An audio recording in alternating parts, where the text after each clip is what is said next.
Welcome to We Chat Divorce, hosted by Karen Chellew, Legal Liaison, and Catherine Shanahan, CDFA. Each episode, we sit down with divorce professionals and industry experts to provide insights and frank discussions about real people, real situations, and real divorce to help you achieve your best life post-divorce.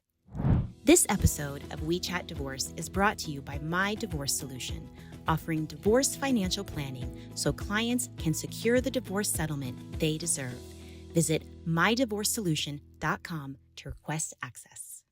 Welcome to We Chat Divorce, brought to you by My Divorce Solution. Today, Catherine and I will be welcoming Laura Webb to our podcast to discuss From Uncertain to Unstoppable, Taking Control of Your Finances. Well, before we invite her in, this would be an interesting conversation because it's something that we talk to, particularly women, every day. You know, it's okay to start learning now. It's never too late, you know, and we get so much pride in watching our clients come where they have no idea about anything going on financially.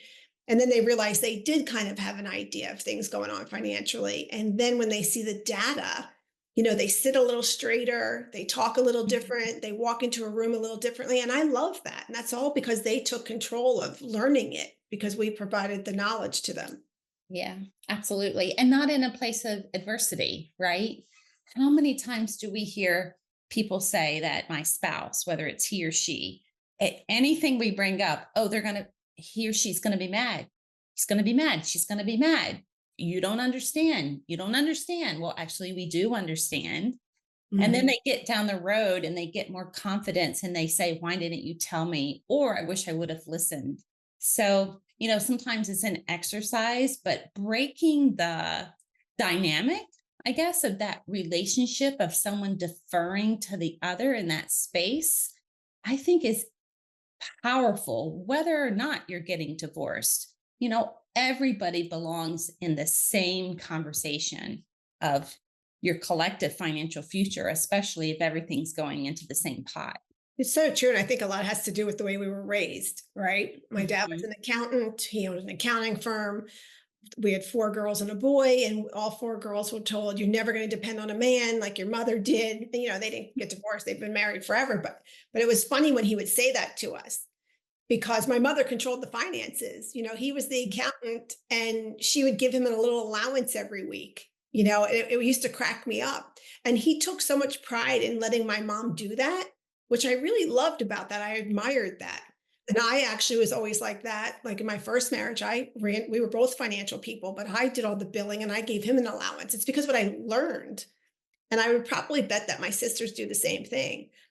So it's interesting the way we're raised, that it gives us that sense of comfort, but it's still never too late to change it.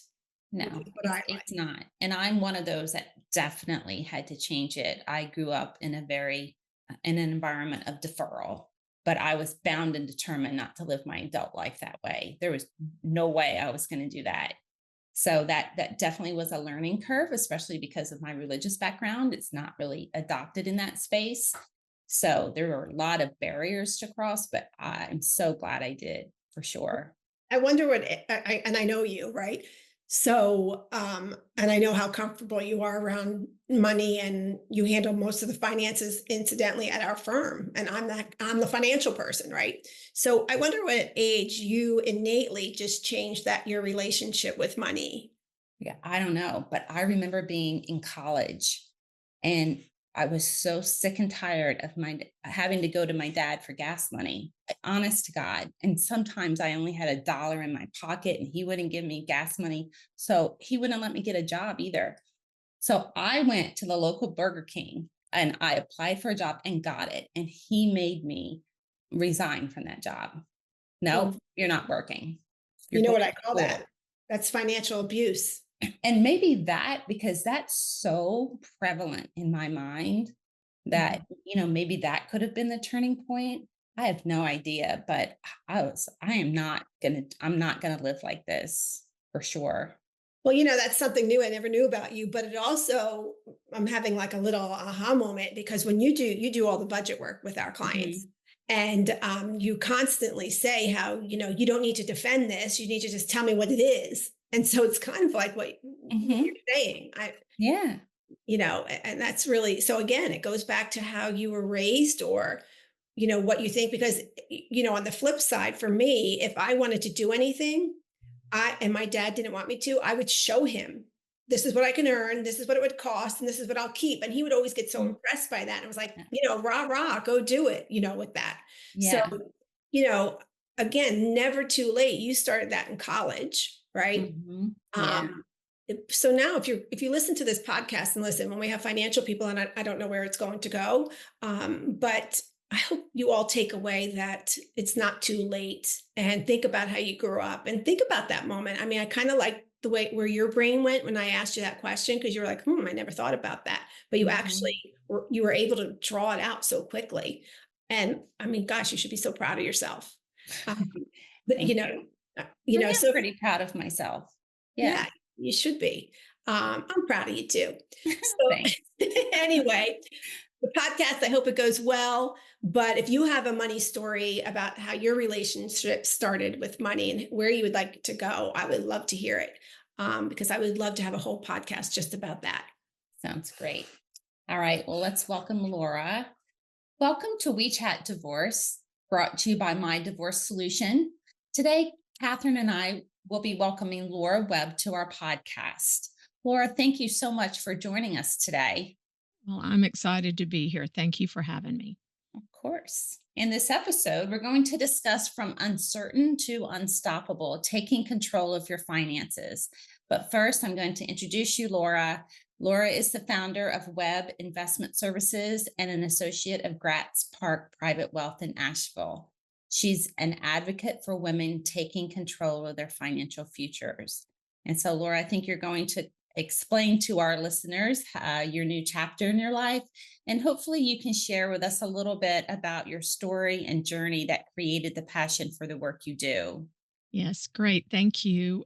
Yes, I am on the tail end of a 30-year career in wealth management, and I have been an advocate for women all of those times and that's really how I started in this business. I was started after school and was with a brokerage firm, and there weren't very many women there. And then I went and traded municipal bonds and things like that. But what really led me to this career in financial advising, I was what they call a wholesaler, which I worked for a large money management firm, but I was the first female. They hadn't had any women.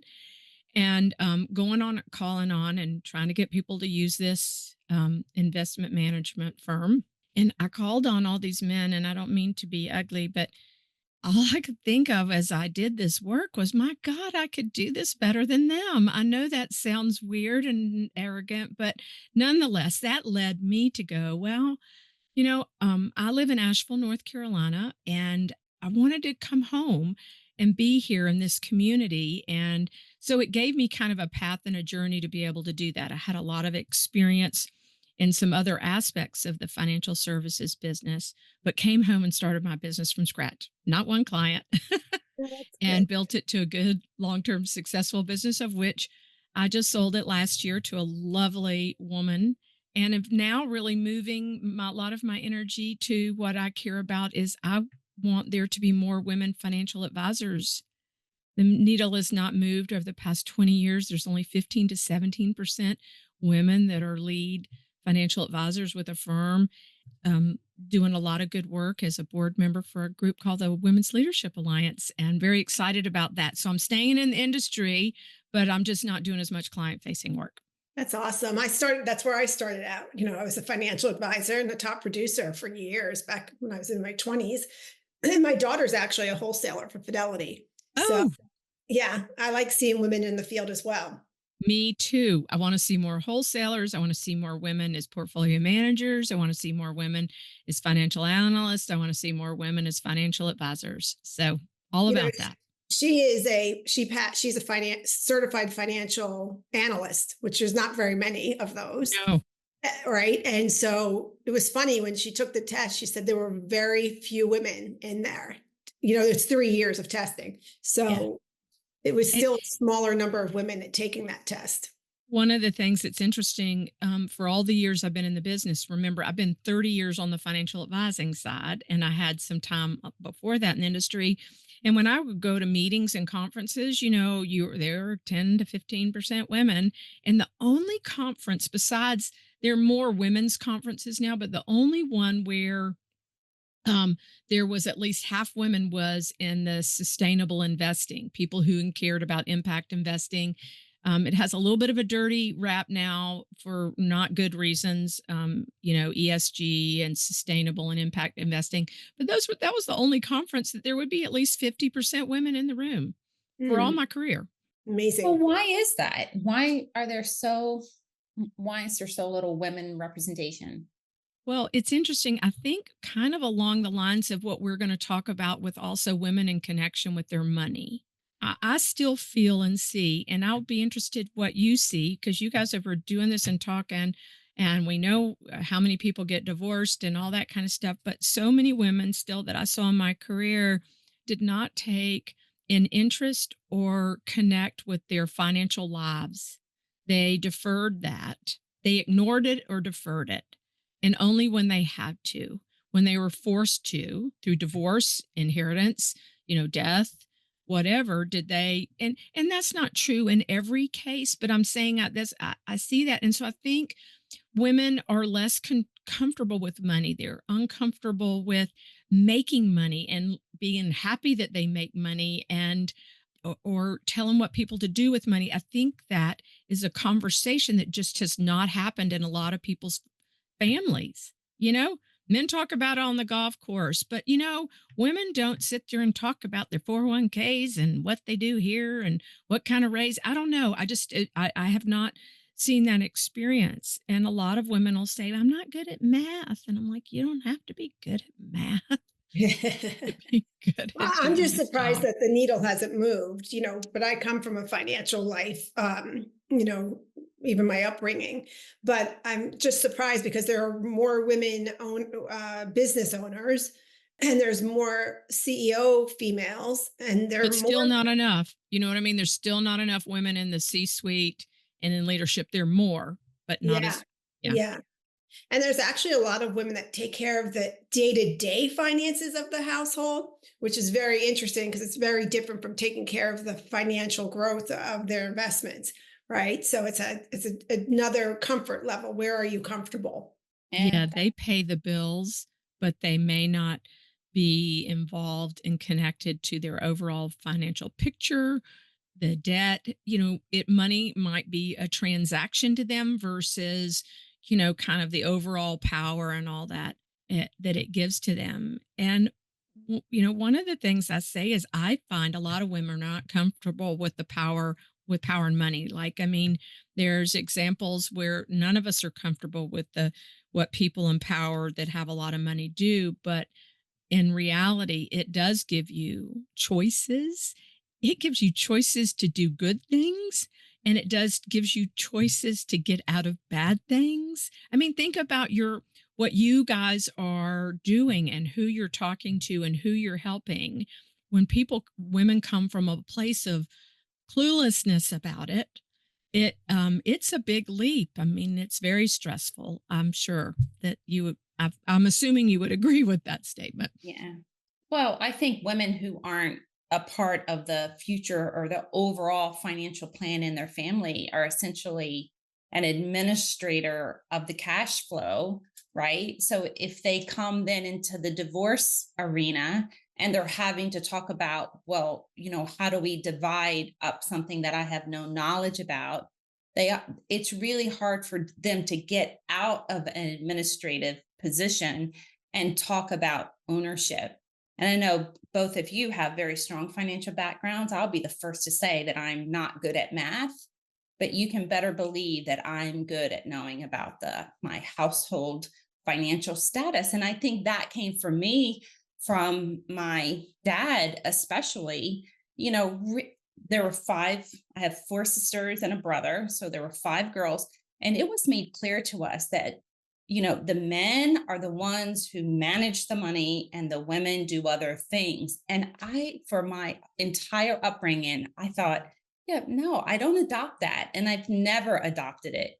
So, is that I don't know, my personality? I don't know. But I know how strapped I felt with that, with just his perspective of a woman's role. And I just would never adopt it. So I like that you said you don't have to be good at math, because you don't have to be good at math. You have to be willing to step up into a place of being responsible for money. And that's very different from spending money. Well, and it's interesting, and I'm going to ask, I want to tell this and then ask you, Catherine, when you talk about your money story, so what you saw and then what that caused you to do. So some people, it's great. Catherine, you said come from a family. If your family, you talked about money or, you know, parents taught lessons about it, whatever, fabulous. But frequently that's not the case. And frequently it's not the case with women. And I came from a place, and I don't know why, but when I think about my money story, I know I viewed money as control, and my father had the control, and I wanted to earn money, so I had Um, control. And I didn't go ask him for stuff. I mean, he was, when I say this, my father was a very kind man, but he poor talked when he didn't really shouldn't have. And he, made things about money. He even scared my mother through the end of her life that they didn't have enough money, which when she found out that that was not true, I watched this emotions of between anger and sadness that why did he, why did he scare me so bad about money?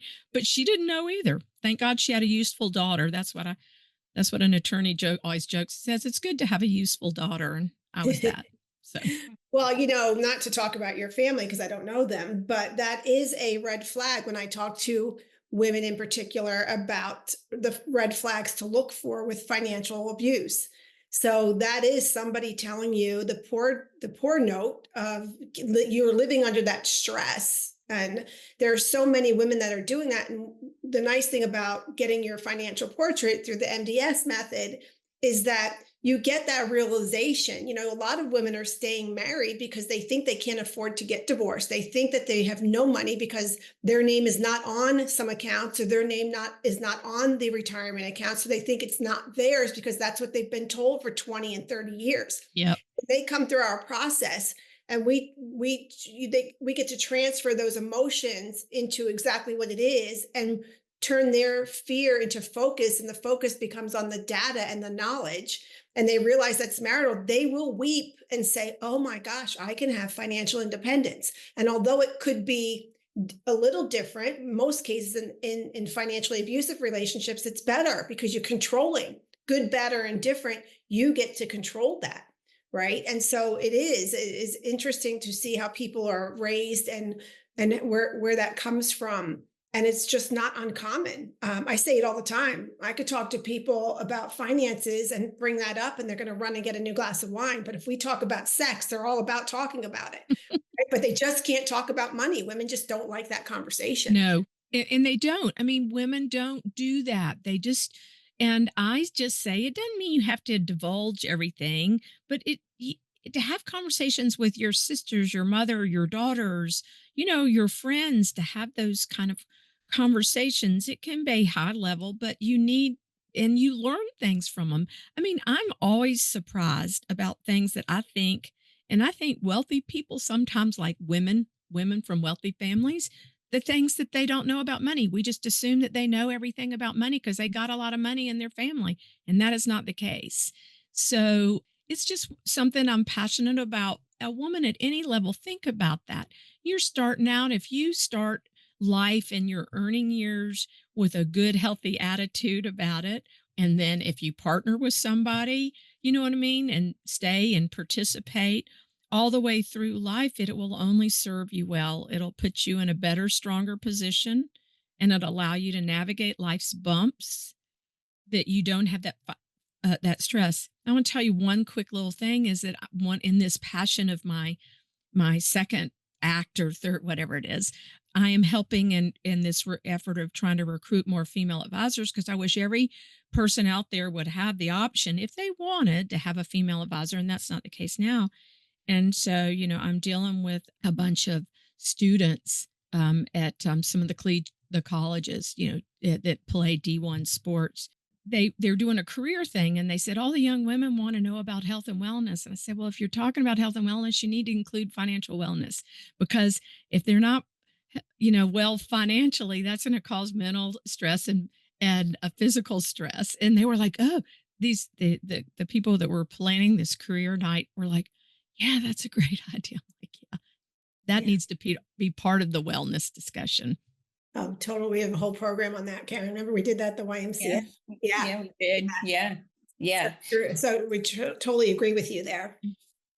So, what are three things a woman can do to help put her in more control of her financial future, whether she's married, divorced, or single? Like, what are some things that they could adopt that to start kind of reframing their mindset if they're not in a mindset of having or feeling that they have any type of control or autonomy in their financial future?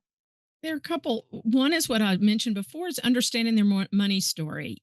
Understand, so it's going to inform how you think and sometimes your reactions. So you think about how did your family, what were the examples? How did your family treat or talk about money? Was it always stressful? What are the words, the things that you think about? So sort of understanding that in your life. Remember, I told you, I don't know why. I don't remember a specific event, but I want to tell you, my dad, for whatever reason, I wanted control of my own money because I didn't want to ask him for money. And I don't know what happened to make that happen, but that is how I felt. And I always wanted to be self reliant. The second thing is, though everyone hates this word, budget, maybe it's spending plan, but you got to understand money coming in and money going out.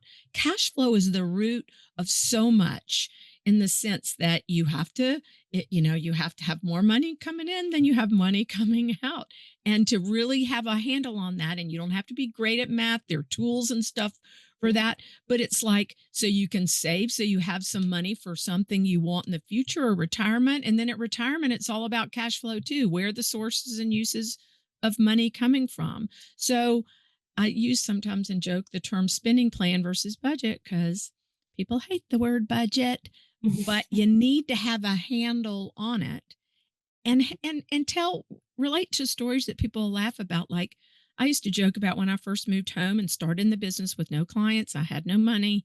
I mean, I had a little bit saved, but mostly in my IRA, 401k or IRA.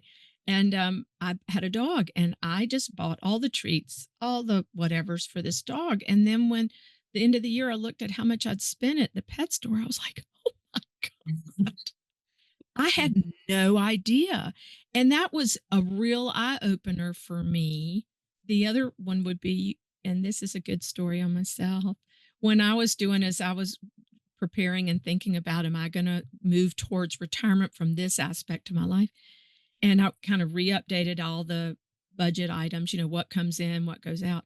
And I was still paying for AT&T long distance service.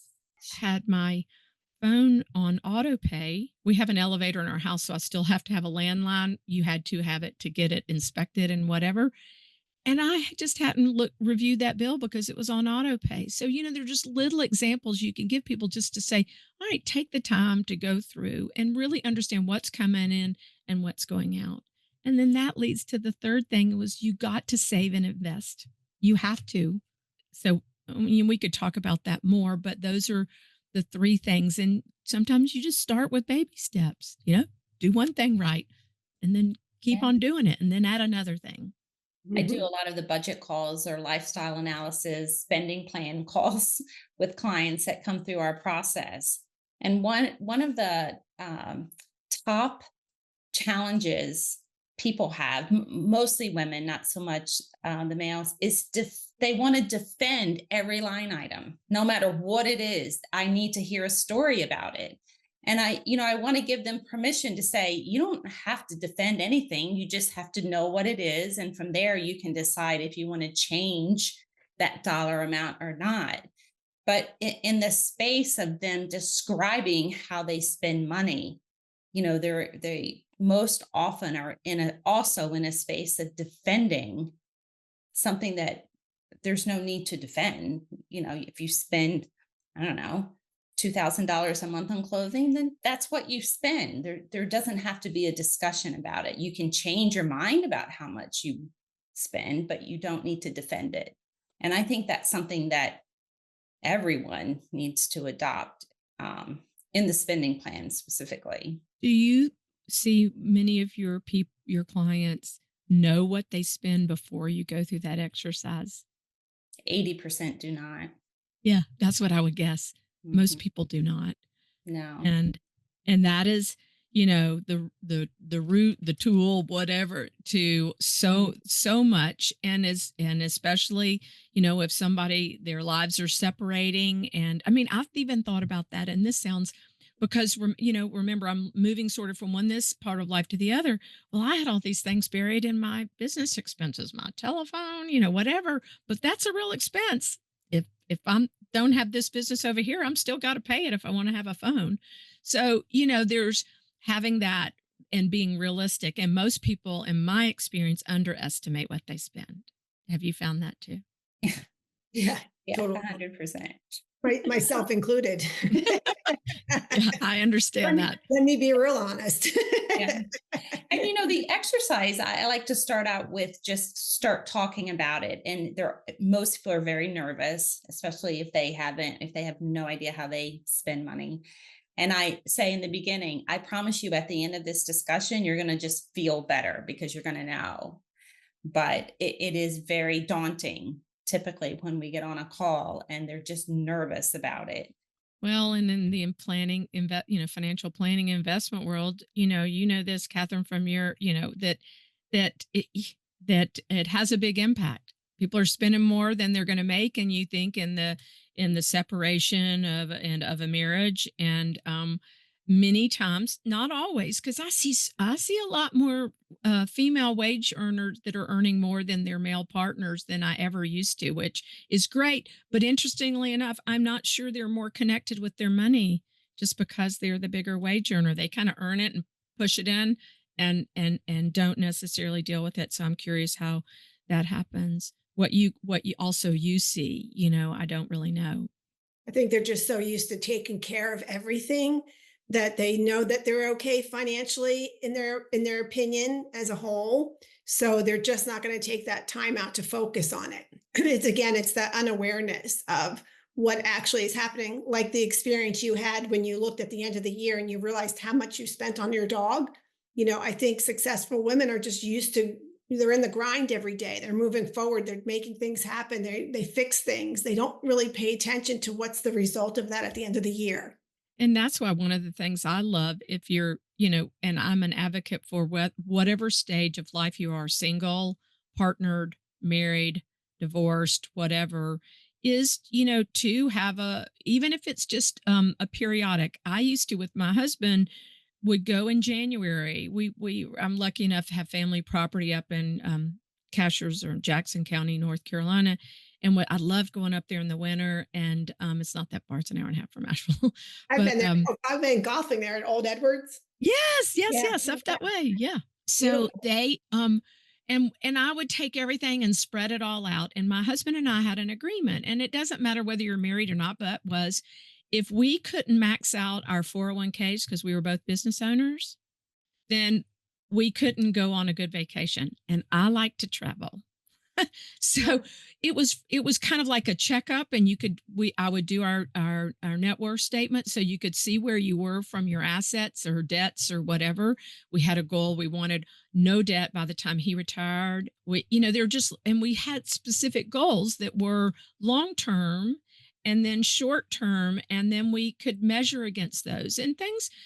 He had some major health problems, and I ended up funding his 401k one year because he was sick and couldn't, and had not earned, but for the same very reason, how important those things are. I guess the point is that even if it's just an annual, okay, because these days you can get, if you put everything on your credit card, between your credit card and your bank statement, you can see all the data and they will summarize it for you, and you Mhm. can really and then if you just do a balance sheet, assets and and debts and see where you are, and you can track yourself that way. And I think that even if you only do it once a year, that's better than nothing.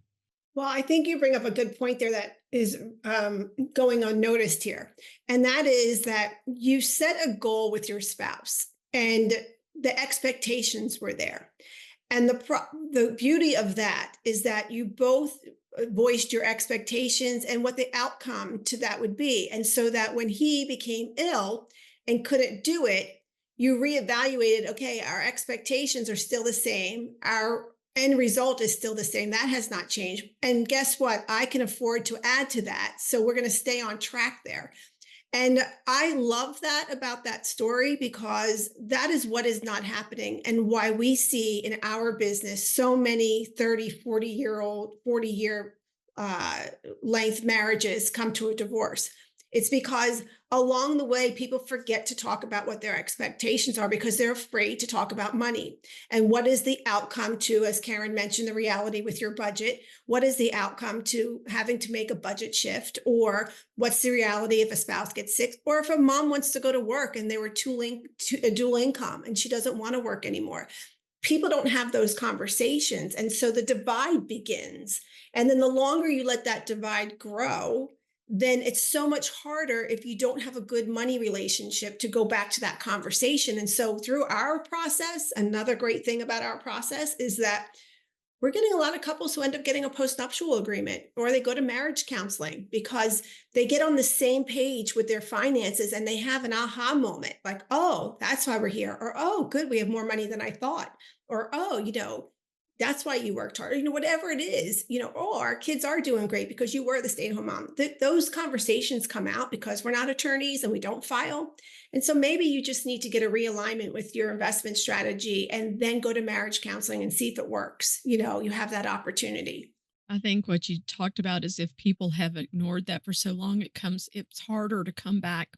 But if you are having it regularly, then you have a better opportunity because and you very well know, and I'm sure you see when you talked about 34-year marriages, I sure did, is a woman focused all internally on her family and raised the children, and the husband was focused on work, and then she's ready to go, she wants something more, and he's willing to turn into the family, but she's already, Mm-hmm. But So I also see sometimes where the expectations, I had a woman who's my age 10 years ago, and she came to me and she was getting a divorce. Her husband wanted it. And she was like, they said, I'm only going to get this settlement. And where did all the money go? She never asked. She never asked. And they kept upsizing their house. And I don't know that all those decisions were good, but yeah, I didn't deal with them before that. So I just am an advocate, just whatever stage or age in life you are. yeah, Yeah. You make a good observation. There are the situations where people will say, I don't know where all the money went. Really? How did we end up here? Then you have the flip side of, wow, I'm going to be able to have financial autonomy after this. Sign me up, right? But I think it all comes down to, I say this often, that people don't recognize in their relationship that you typically, in every relationship, you typically have a spender and a saver. Yep. Right. Yep. And so I think sometimes the spenders don't value the savers, and likewise, the savers don't value the spenders. And so that, to what Catherine was talking about, our process allows them at least to acknowledge that fact and identify the value in each other. Maybe they're going to go ahead and get divorced for 1,000 reasons or not, but having that space to adopt it, understand it, can sometimes lead to different outcomes than they originally thought it was going to be. Well, I love that you guys have explored something different than just the traditional path that a lot of people have to go through. let's call that a dysfunctional path if we can.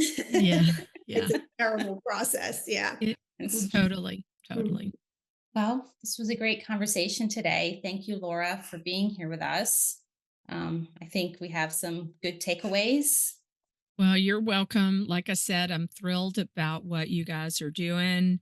And, and then the other kind of parting piece that I would say is I think this is a great process, but I also, because it's the career I've been in, but I see the value is, I am also an advocate to find and have the right. You guys are part of, I use the term the thinking partner process. If someone is going to go through a divorce, I'm a believer in building, wherever you are, to your brain trust that's going to help you navigate through things. And frequently, as I feel like having a financial advisor, and they're not all equal.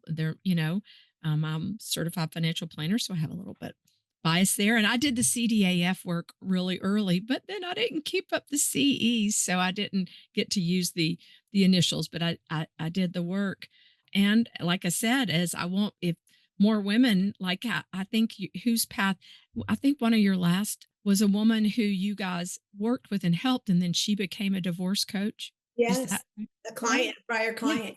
Yeah. Yeah. Mhm. So I'm hoping that maybe too, some women that go and listen to what you would do go, gosh, I would really love to be a financial advisor. Career change women are fabulous in this business.